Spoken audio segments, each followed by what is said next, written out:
इस चीज़ की, या तो उसको फांसी हो या तो बाबू मुश्किल उम्र कैद अंदाजा लगा लीजिए, वो पहले से शादीशुदा है, अधेड़ उम्र का इंसान है, कम उसके पास इतनी समझदारी नहीं है कि मैं उससे जब चोरी छुपे शादी कर रहा हूँ, जब समाज में पता चलेगा तो इसका क्या इम्पैक्ट। अच्छा, वो दीपक यादव की आप लोग नाम ले रहे हैं, तो क्या वो क्या संबंध था, वो कैसे साथ में रहते थे वो लोग? तकरीबन 9 साल से उन लोग का वो लोग अपने को रिलेशन में रह रहे थे। तो उसके बाद ऐसे रहते रहते 2-3 साल पहले मतलब 2-3 साल लगभग 4 साल पहले ये लोग शादी करते हैं और उनका फ़ोन आता है कि भाई आप आंचल के भाई बोल रहे हैं। वो बोलता है हाँ। फिर बोलते हैं ऐसी ऐसी बात हो गई कि आपको पता है। वो तुरंत वहाँ से निकलता है और फिर मुझे कॉल करता है। मैं भी घर से रात में जाती हूँ और हमारे वहाँ आधा घंटे रहते। वो पूरी तरीके से ना उसकी नब्ज़ चल रही थी, ना हार्ट बीट चल रहा था, कुछ नहीं, सब कुछ मशीन के सहारे जी रही थी वो। और आधे घंटे बाद वो डेथ कर गई कि हम जहर अपने से खाएं अपनी मर्जी से। तो आंचल से उससे ज़बरदस्ती ठोक ठोक के ये आंचल जो है दुबे वो बुलवा रही है कि तुम बोलिए दीदी, बोलिए कि हम मजाक में खाएं। और आंचल कह रही है कि हम मजाक में जहर खाएं। कोई मजाक में जहर खाएगा? आप क्या लगती हैं जो मैं उसकी आंचल? बड़ी बहन हूँ। बड़ी बहन है आप? मैं उसकी बड़ी बहन हूँ। हाँ। और जब हम लोगों को हॉस्पिटल से सूचना मिली तो उस वक्त तकरीबन 8 साढ़े 8 के करीब हो रहा था। और वो जो आंचल है वो जहर खाई है तकरीबन 3 घंटे पहले, यानी कि 6 साढ़े 6 बजे तक। ये 4 तारीख की घटना ये 4 तारीख के शाम की घटना है। और ये विधायक जो दीपक लाल यादव है उसके में और आंचल के बीच में हाथापाई हुई इस बात को लेके, क्योंकि उसके घर पे जो लड़की थी दुबे आंचल जो है वो काम करती थी, तो वो वहाँ पे रह रही थी। तो इन दोनों के बीच में आपस का अफेयर हो गया। ये बात आंचल को पता चल गया, मेरी बहन को। तो जब वो उससे सवाल करने लगी तो वो क्या कह रहा है उससे कि नहीं ऐसी कोई बात नहीं है, हाथापाई किया। इतना ज़्यादा उसको मारा था कि उसका एक साइड का गाल अभी भी डेड बॉडी पे अगर देखा जाए तो पूरी तरह उसके गाल पे निशान है, एकदम पूरा ब्लैक निशान है। और इतना उसको थप्पड़ थप्पड़ मारा है। और मारने के बाद ये लोग उसको जहर दिए हैं। और ये इनका कहना क्या है कि जहर देने के ये गई इन लोग को घर में लॉक करके आंचल विधायक को यानी कि दीपक लाल यादव को वो घर में लॉक की है। अब आप बताइए कि वो एक ऐसा मर्द है जिसका वजन तकरीबन 1 कुंटल के करीब होगा, और एक लड़की, दोनों को वो अकेले घर में लॉक करती है। और फिर वो स्कूटी लेती है और तब जाती है मेडिकल स्टोर से वो सल्फास की गोली लेती है एंड देन वो खाती है। क्या ये पॉसिबल है? ये किसी भी एंगल से पॉसिबल नहीं है।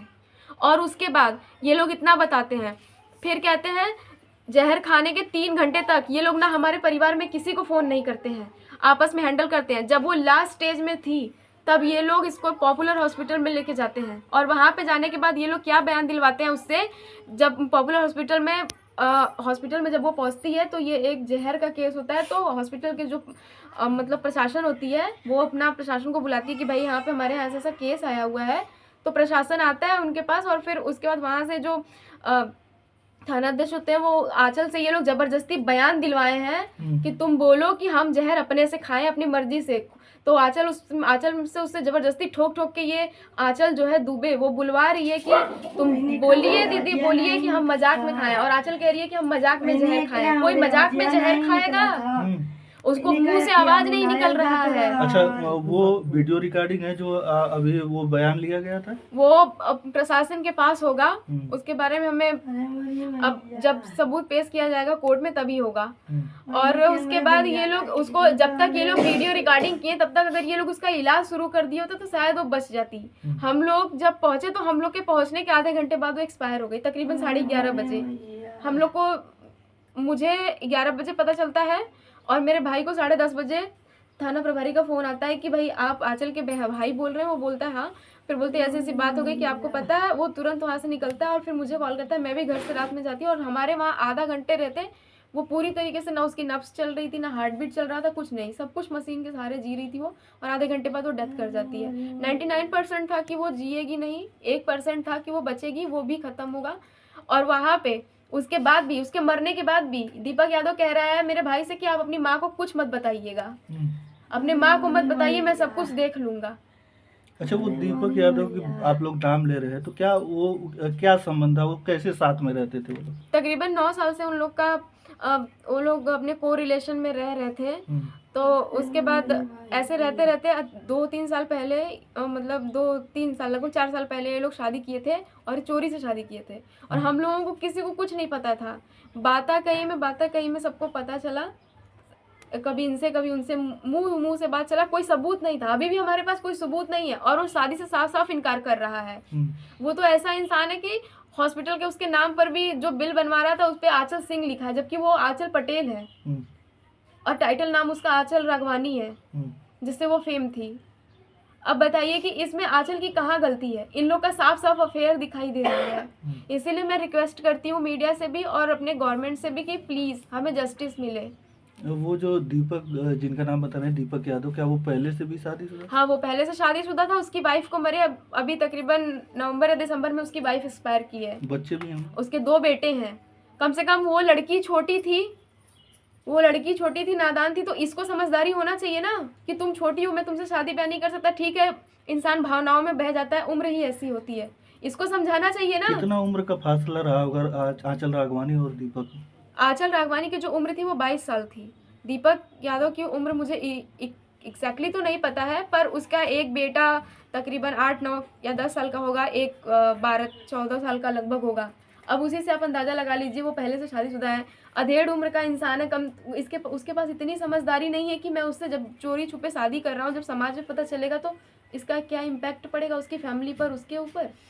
और ये झूठ बोल रहा है।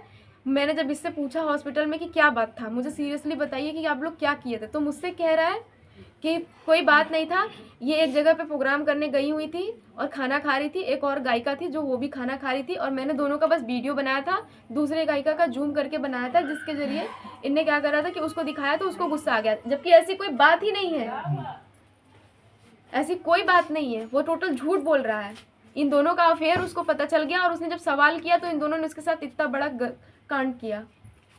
आपसे इससे पहले कब बात हुई थी आंचल राघवानी से? अभी तकरीबन 5 दिन पहले मैं उसके रूम पर गई थी तो वो बिल्कुल ठीक ठाक थी, लेकिन ये लड़की ना हम लोगों से नज़र मिला रही थी ना बात कर रही थी, ये वही थी, पर हम लोगों से बोली तक नहीं। मैं और मेरा भाई वहाँ गए थे तकरीबन 5 दिन पहले उससे मिलने, तो हम लोगों ने देखा कि वो हंस रही थी और ऐसा इसने उसके माइंड को ऐसा माइंड वॉश कर दिया है इस लड़की ने, दुबे ने, आंचल की माइंड को, कि वो अपनी ही फैमिली के खिलाफ खड़ी हो जाती है और आज ऐसे करते करते उसका जान भी ले लिया। ये घर है आपका, इसी में आप तीनों भाई बहन और माता जी रहती हैं।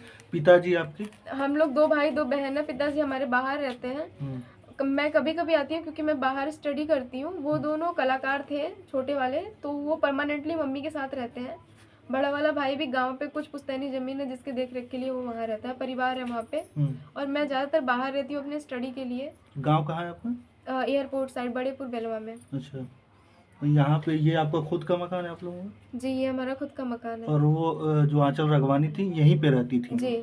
लगभग कितना महीने हो गए जब वो अलग जाके रहने लगी? 2 महीना। 2 महीने हमारे बहनी के कइले भइल बा। अच्छा। और वो जो दुबे थी उसको बहनी आंचल छोड़ के अपने चल तरफ गई से है। पूरी फैसिलिटी देती थी, उसके स्टडी का खर्चा, उसके यहाँ तक कि उसके भाई बहनों का भी खर्चा, उसके कपड़े का, खाने का, रहने का, सब कुछ देती थी उसको। उसके पिताजी तो क्या वो भी कलाकार थी क्या? नहीं, कुछ कलाकार वालाकार नहीं थी। वो पिताजी उसके गुजर गए थे तो मेरे पिताजी से उसकी माँ के ऐसे रोने लगी, तो बोली कि क्या क्या करेंगे हम लोग भैया, ये वो। तो पिताजी बोले ठीक है चलो, काम वाम करती है, पढ़ाई लिखाई करेगी, यहीं बगल में ही स्कूल है, अपने साथ ही उसको पढ़ाई, अपने साथ ही उसको ग्रेजुएशन भी कराई, सब कुछ अपने साथ ही कराई उसको। ग्रेजुएशन फिलहाल में 3rd ईयर उसका चल रहा था, अपने साथ ही लेके जाती थी। मम्मी के लाख मना करने के बाद भी वो उसको सपोर्ट करती थी। मैं उसकी सगी बहन हूँ, लेकिन मुझे उतना इंपॉर्टेंस नहीं देती थी जितना उसको देती थी, सिर्फ इसलिए कि उसके फादर नहीं है, उसको कोई सपोर्ट नहीं करेगा, और उसने उसी का जान ले लिया। सिर्फ एक इंसान के लिए, एक आदमी के लिए। अगर वो कह देती कि मुझे वो दीपक यादव चाहिए ही, तो हम लोग उसको डेफिनेटली दे देते, या कह देते कि चलो तुम घर आ जाओ, तुम ही रख लो उसको, बता देते। ये लोग उसको जहर दे के मारने की क्या ज़रूरत थी। और उसके बाद जब हम लोग हॉस्पिटल में मौजूद थे तो ये दीपक यादव क्या काम किया, उसको आंचल को, जो दुबे है, उसको वापस फ्लैट पे भेज दिया, क्योंकि फ्लैट पे ये लोग हाथापाई किए थे। जल्दी में ये लोग उस सामान को समेट नहीं पाए थे। ये इसको रात में भेजता है फ्लैट पे, कहता है तुम जाओ फ्लैट को अच्छे तरीके से साफ वाफ करके आओ। ये रात में आती है, फ्लैट को साफ करती है। हमारे फ्लैट पे पहुंचने से पहले ये लड़की फ्लैट को अच्छे से साफ करके, कमरे को अच्छे से व्यवस्थित करके, वहाँ की स्कूटी था उसको लेके पता नहीं कहाँ गायब हो जाती है। और मेन गेट खुला था और फ्लैट के गेट में ताला था। और जब हम वहाँ जाते हैं तो होता ये है कि हमसे ये क्या कहता है, विधायक हमसे पूछते हैं कहाँ भेजे हो उसको, तो कहता है स्कूटी रखने गई है। और जब हम ये आती है, हम इससे पूछते हैं कि तुमको स्कूटी इतना इंपॉर्टेंट था, तुमको उसका जान इंपॉर्टेंट नहीं था, कह रही है हम स्कूटी रखने नहीं गए थे। साफ साफ इन दोनों का झूठ पकड़ा रहा था, कोई और बता रहा था, वो कुछ और बतिया रहा था। और जब तक वो एडमिट थी तब तक वो फ़ोन पे ही लगा हुआ था, कभी इनसे फ़ोन कभी उनसे फ़ोन। तो अभी क्या चाहती हैं आप प्रशासन से? मैं जस्टिस चाहती हूँ, जस्टिस इस चीज़ की, या तो उसको फांसी हो या तो बाबू मुश्किल उम्र कैद की सज़ा हो, हमें बस 2 ही चाहिए। हम्म, हम उसको बाहर देखना नहीं चाहते हैं। इनफैक्ट उन दोनों को, लड़की को अगर फांसी नहीं हो रही तो उसको उम्र कैद की सज़ा होनी चाहिए, क्योंकि उन्हीं दोनों की वजह से ऐसा हुआ है। उन्होंने की वजह से दुनिया छोड़ के चल गई। एक ऐसा कलाकार जो 500 लोगों के बीच में माइक लेके खड़ा हो सकता है, क्या कोई इमेजिन कर सकता है कि वो कभी भी पॉइजन खा के खुद को मार सकता है? कभी नहीं कर सकता वो। मार दे, खुद ना मरी रे मैया। जो इंसान दूसरे को मारने के लिए तैयार रहता था वो खुदकुशी करेगा, वो भी खुशी में।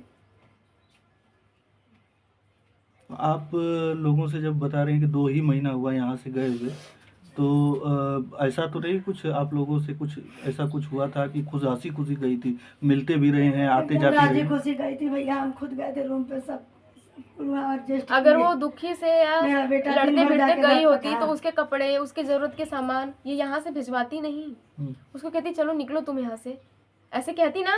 लेकिन उन्होंने उसके जरूरत के सामान, उसके कपड़े, और मेरा भाई मैक्सिमम पर डे वहाँ जाता रहता था, रात भर वो लोग रील्स बनाते थे, घूमते थे फिरते थे। अभी फिलहाल में मैं गई थी, हम लोगों से कॉल्स पे बात होती थी, मम्मी से भी कॉल्स पे बात होती थी, डिटेल चाहे तो निकलवा सकते हैं लोग, सब कुछ होता था। तो किस तरीके से हम कह सकते हैं कि वो झगड़ा करके गई थी या किसी प्रॉब्लम में गई थी? वो खुशी खुशी ही गई थी।